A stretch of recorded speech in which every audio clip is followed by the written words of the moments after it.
Oh, changing the alternator on a 2008 Dodge Charger RT.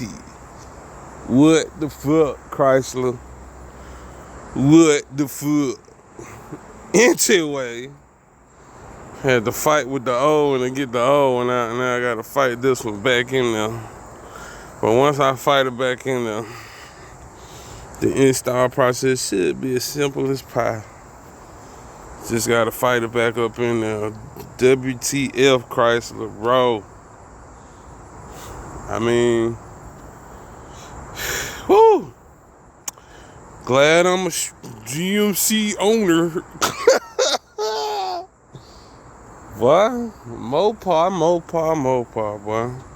I say Mopar no car, but hell no. Shit, when it come time to work on these bad boys, woo, woo, woo. Full of shit, Chrysler. Full of shit. Anyway, I guess y'all want to be fast and with the Hellcats and SRT8s. But it's okay. Got an LS Power GMC Sierra Denali over there, so not worried. I mean, y'all can spend all that money on a SRT8 or Hellcat Red Eye or whatever the fuck.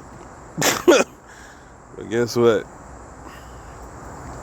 LS is just bulletproof, you know what I'm saying? But anyway, you know, alternators go out. Alternators got to be changed, so. Yeah, I'll hit you back with the finished process of the install once I get the alternator back up in here. Pray for me, y'all. All right, Denali got 40 out. Peace, love, and blessings. All right, peace.